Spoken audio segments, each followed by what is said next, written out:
Nii, tervist kõigile! Mina olen Sander ja minul siin kõrval on hea kolleeg Laura.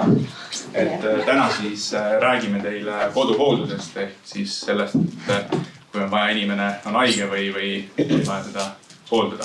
Aga nüüd esimene küsimus oleks see, et kas keegi teab, mis tähendab kodus hooldaja? Kes on kodus hooldaja?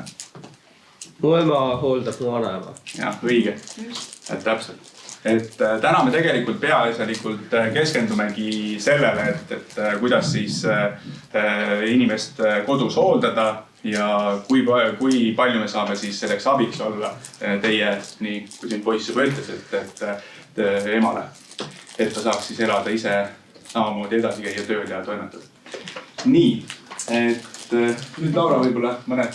Me kõik oleme olnud haiged ühel või teisel hetkel, aga tavaliselt hoolitseb meie ees keegi aitab haiguse ajal, olgu selleks siis vanemad, vanavanemad, onud või tädid. Selles mõttes möödub see haigus kiiremini, sest te ei pea jõudu raiskama sellele, et ise hoolitseda sellest, et saada ravimeid, juua, süüa. Aga kujutlege ette, kui keegi teid ei aita, et te ise peate toimetama, ise hoolitsema sellest, et kõhud oleksid täis, toad koristatud, võib-olla ka ahjud köetud. See haigus vinib, sest teil on kogu aeg halb olla, aga ometigi peate te mingeid toiminguid tegema. Kodushooldaja teeb täpselt sama, aga teeb rohkemgi veel. Peale selle, et me ainult ei toimeta ravimitega teie haigel olemise ajal, siis me ka tegeleme teiega. Et nii see paraku on, et just vanad inimesed on need, kellele tulevad erinevad haigused, aga need haigused ei pruugi enam ära minna. Kuidas sündis Ester? Ma alustaks sellest, et tegelikult minul oli ka tegelikult hooldusvajadus oma vanaema näol. Lugu hakkas sellest, et ma tõin ära hooldushaiglast vanaema ja hakkasin talle otsima siis sellist teenust, et ma ise ei peaks hooldama, sest tegelikult mul ei olnud ka sel hetkel mingit ju väljaõpet selle kohta. Ja otsing oli suhteliselt pikk ja vaevarikas, et sel hetkel, me räägime 4 aastat tagasi sellest, oli ütleme piinarikas ja siis kuna seal ei olnud sellist head lahendust, siis saigi mõeldud, et me võiksime seda ise hakata tegema. Jah, selles mõttes mõeldud tehtud ja alustasimegi tegelikult pilootprojektiga minu vanaema näol. Samas minu enda kogemus hoolduse osas on mul enda lapse näol, et ma olen siis erivajadusega lapse vanem, ehk et väga paljuski tuleb enda kogemusest, et minu laps on liikumispuudega, et tema on nüüd inimene laps, kes liigub ratastoolis, et tema tegelikult püsti tulla ei saa. Ja seda ma siis näitan ka natuke ratastooli pärastpoole. Ja Esker saigi sellest loodud, et kuna 2 teemat oli, üks oli vanurihooldus, teine oli lapsehooldus, siis saigi mõeldud, tegelikult me saaksime lahendada päris mitu probleemi. Et kuidas läheneda lastele, kuidas läheneda täiskasvanutele ja kuidas siis läheneda vanuritele. Kui ettevõte sai loodud, siis kohe varsti tegelikult sai selgeks see, et meil kõige suurem tööpõld on ikkagi vanurite hooldus. Ja kliendid hakkasid järjest tulema, kellel olid siis, olidki vanaemad või siis inimesed, kes vajasid hooldust ja siis niimoodi see algus sai, et sai nagu nii-öelda ära piloteeritud ja proovitud, et kuidas teenus võiks toimima hakata. Ja tegelikult läks päris ludi. Minu laps täna on Eskeri osaline nii-öelda klient, et tema siis on transporditeenus, et ta viiakse kooli, tuuakse koolist koos saatjaga, et mis on hästi oluline minu jaoks see, et laps saaks kodust turvaliselt autosse ja sealt autost siis turvaliselt kooli ja pärast tagasi, et mul ei ole seda muret, et kas tal ega ta sinna ukse taha ei jäänud või et kas tal on mingeid muresid, et kui ma ise ei ole kohal. Nii et selles mõttes ma kliendina olen nagu väga rahul, et ma saan olla isa ma ei pea olema hooldaja. Ütleme nii, et inimene, kes liikuda ei saa, et tema elu tegelikult on selles ratastoolis. Ja nüüd ongi niimoodi, et ta peab alati mõtlema läbi oma tegevused. Et kui me kõndides saame alati mõelda, et ma lähen võtan mingi asja sealt, siis tema seda teha ei saa. Tema peab selle ratastooliga minema. Ja mõtlema läbi kõik need kohad, mis on takistused. Et kui ma tahan sinna taha praegu saada, siis ma tegelikult ei saagi, mul on vaja see tee vabaks teha. Et see on nagu selline see asi, mida väga paljud tegelikult kõndijad ei arvesta ja on loogiline, et me ei mõtle selle peale. Ja ratastooli inimese elu on selles mõttes nagu hästi rohkem läbimõtlemine, et ta peab vaatama, kas ta, nagu me võtame siin kooliski, kui ta tuleb siia, siis tegelikult ta jääb sinna alla, kui teda just ei tõsteta füüsiliselt siia 3. Nii et siin tegelikult alguses oli ju ka, kes siin rääkis, et kellelgi 5. klassis, kus seal oli mingi probleem, et kellel oli ratastool vajalik mingil hetkel, kui näiteks on jalaruum murd või midagi sihukest. Et see võib ka ajutine olla. Nii et see. Aga ratastool iseenesest, kui näidata, ta käib kokku ka, et ta ei olegi niisugune suur, ütleme see, et kuidas teda transportida. Võtame need ära ja siis põhimõtteliselt me saame ta niimoodi kokku panna. Et siin on ka see transpordi osa. Et suhteliselt hästi saab teda ka nii-öelda viia teise kohta vastavalt vajadusele. Ja inimesed tegelikult, kes on väga pikalt ratastoolis olnud, saavad, oskavad ise juba selle autosse ära võtta. Et selline. Aga nagu nägite, meie töö on ääretult põnev ja meie töö ei ole üksluine. Samuti ei ole ka meie kliendid ainult sellises eas ja sellises olukorras, et nad oleksid ainult voodikesksed või kuidagi. Aga nagu te videost nägite, siis tegelikkuses on meil tööriietus. Et me oleksime nähtavad ja äratuntavad. Et inimesed teaksid, kes me oleme ja et me oleme just need, keda oodatakse. Aga miks me teeme seda tööd? Et teeme seda tööd sellepärast, et tavaliselt inimesed saaksid omas kodus kauem elada. Ja kauem elada just sedamoodi, et nad ei soovi ju minna kuskile. Kui on vana inimesega tegemist ja tema tervislik olukord on juba halvemaks muutuv, siis tavaliselt paigutatakse need inimesed kuskile. Mis koht see olla võiks? Jaa, just.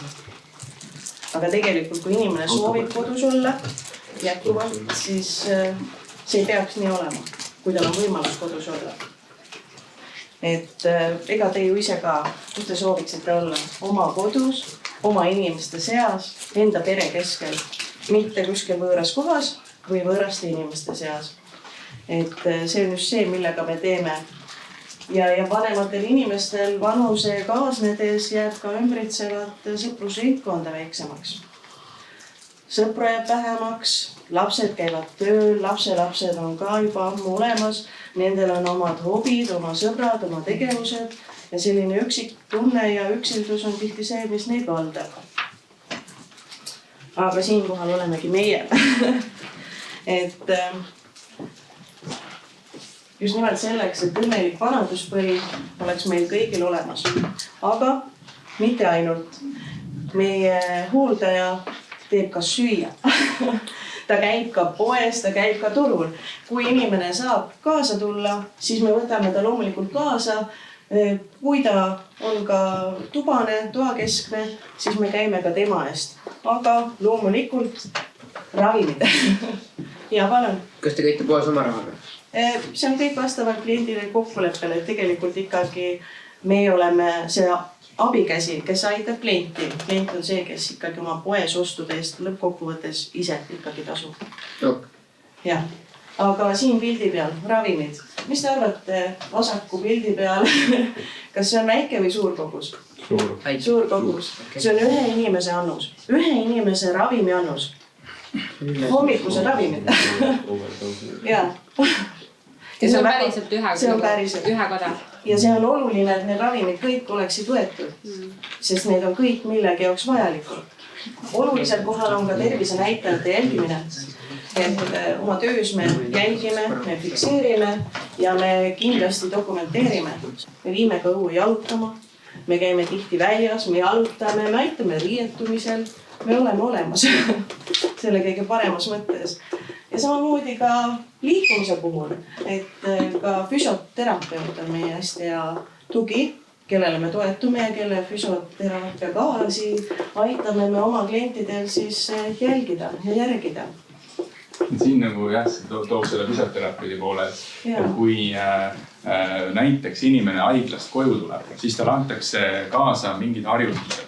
Ja me ei räägi võib-olla nii väga vanade inimesest, vaid tegelikult see võib olla näiteks murrati jalaluu ära. Siis pannakse see kipsi, teil võib-olla tahtub kindlasti ära, aga selleks on vaja hakata harjutusi tegema, et see kõik õigesti uuesti käima hakkaks. Ja siin on ülioluline, et see kodus need harjutused oleks järjepidevad ja täpselt sellises koguses ja õigesti tehtud, nii nagu see haiglast on ette antud. Et see füsioterapeudi roll on tegelikult nii vana inimese puhul kui ka siis näiteks selle noorema inimese puhul, kes siis on ajutiselt mingi terviseprobleemi. Aga nagu näha, siis paljuski vajatakse seltsi ja seltsi just erinevate tegevuste puhul. Meie ise saame need tegevused tehtud ja olla selles mõttes loovad. Kas mängime malet, mängime kaarte, loeme raamatuid, laulame, mängime pille. Ja mis hästi tore, rääkisin, et käime väljas jalutamas. Kõik selline, ka selle pildi puhul hommikune jalutuskäik. Jalutuskäigu ajal ilusad värvilised vahnalehed. Korjasime tuppa jõudes, tegime nendest roosid. Et see kõik on selline loov ja hästi põnev, hästi mitmekülgne. Samas meie kliendid on kõik erinevad. Selle toreda naisterahva juures on temal üks põnev hobi. Mis hobi see olla võib? Nukkude kogumine. Ahaa, just. Et me kohtume ääretult toredate, ääretult ägedate inimestega ja kõik on hästi põnevad. Ja samamoodi iga meie päev on kordumatu. Aga tehnoloogia pool. See on nüüd koduandur, mis on liikumisandur ja see pannakse sellise koha peale, kus ütleme siis see vana inimene peaks kindlasti käima, et kas ta on siis näiteks köögi ja elutoa vahel või WC või siis elutoa vahel või selle magamistoa vahel, kus ta peab kindlasti käima. Nii et see liikumistrajektoor pannakse paika siis, kui me läheme seda koju paigaldama. Selle anduri puhul on siis oluline, või oluline teada see, et see ei filmi kodust, vaid ta lihtsalt jälgib liikumist. Ja siin on see privaatsuse pool ka, et ei ole sellist ütleme, et ei teki seda filmimise osa. Ja siis, kui see andur on paigas, siis seda on võimalik äpiga ära ühendada ja seda saab reaalajas jälgida kogu aeg, kui on siis see vajadus. Ja äpp ise annab ka teada, kui siis enam liikumist ei toimu, mis tavapäraselt peaks toimuma. Nii et see on väga suur abimees ja samas pakume juurde ka siis kella varianti, mis siis on inimesel näiteks pannakse käe peale ja kui ta siis liigub toad ringi ja kukub, siis on tal võimalik abi kutsuda. Kui ta vajutab kellale nupu peale, siis see läheb see häire sinna, kellele see ühendatud on. Et kui näiteks kas see on siis lähedane või on see näiteks hooldusfirma nagu meie või siis ka kohati mingi sotsiaaltöötaja või linnapoolne esindaja. Ja mehel on... Kas see wifiga või levida? See on mobiilne SIM-kaardiga, et see peab olema kindlasti mobiilvõrgus, põhimõtteliselt mobiil SIM-kaart. Mis siis, kui sul läheb käsi vastu kogemata? Vale häire nagu või? Esimesel hetkel ikka proovitakse sinuga ühendust saada, kas sul on telefon või mis iganes äkki lähedal. Võib-olla sa ise kukkusid, telefon on taskus, võetakse ühendust ja sa saad kohe öelda, et kõik on hästi. Kui seda ei ole, siis loomulikult ollaksegi kohale. et ääretult tore, kui mitte midagi justkui ei juhtunud, et kogemata vajutasid. Ja siin kellasüsteeme on erinevaid. Tootjad pakuvad, et üks on siis see, kus tuleb häire, annab teada, aga ta ei saa kõnega vastata. On siis võimalik variant ka see, et toas on selline nagu ütleme siis mikrofoniga seade, et kui inimene kukub ja vajutab siia nupu peale, siis ta helistab sellele telefonile, mis on tal siis ära ühendatud, kes siis peaks teda nii-öelda selle info saama ja siis ta saab temaga rääkida. Ehk et kui ta kukub näiteks suures toas, aga ta ei saa minna edasi, siis ta saab rääkida, et ma kukkusin ja see abi siis tuleb või ei kukkunud. No seda võimetuks kukub. Ja siis näiteks sellel puhul aitab koduandur.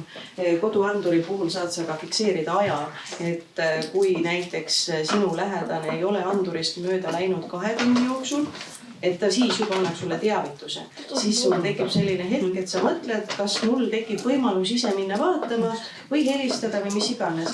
Et sellist asja, et koduanduri puhul võimetuks kukkuv inimene seal justkui pikalt on, et see ongi üks väike abimees selle välistamiseks. Et kui me läheme kellegi koju esimest korda, siis me teeme sellise kodukülastuse ja seal me teeme ka ettepaneku näiteks, et kui meil on vanur ja tal on tavaline voodi, millest on ise harjunud, on varem olnud ja on harjunud selles olema, aga hooldusest enam ei sobi, siis tuuakse talle selline spetsiaalne voodi, mida siis terviseabivahend ITAK nii-öelda vahendab ja võimaldab siis seal voodis selliselt olla, et seda saab siis hästi puhastada ja ta on funktsionaalne puldiga üles-alla, täpselt sellist asendit panna, nagu inimesel vaja on. Ja väga oluline on tegelikult ka hooldajatöös sellepärast, et kui ma toon näite, et kui meil on vaja inimesega toimetada, teda näiteks tõsta, siis kui me saame sellise kõrguse peale, mis tal on vaja hooldajal, siis tal on seda hea teha niimoodi. Aga kui on meil see madal voodi, võib-olla teil ka kodus sellised väiksemad voodid, et siis siit niimoodi võib selle selja ära tõsta, kui me hakkame siit kangutama inimest. Nõudte ennast ära ja nõudete võib-olla ka oma lähedase ära. Aga abivahendi keskuse puhul, mis on oluline veel see, et on hästi palju renditooteid ka voodi. Et võib-olla tekitab ehmatust, voodid maksavad palju, et see kõik on renditav. Et abivahendid on tegelikult vägagi kättesaadavad. Et tuleb lihtsalt... Ja siin me ise ka tegelikult, me räägime ju alati praegu sellest, et kui sa näed kedagi, kellel on mingi mure, mingi probleem, et märgata ja aidata, et siis tegelikult meie oleme võtnud ka selle seisukoha, et kui me näeme, et inimesel on ikkagi väga kehvad tingimused, siis me alustame ise seda protsessi.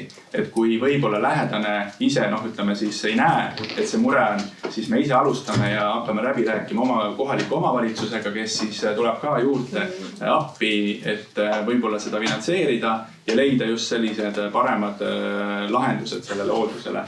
Et see on ka meie üks prioriteet, et me ei jäta ühtegi inimest niimoodi sellisesse abitusse seisu. Me ainult ei märka, me aitame ka.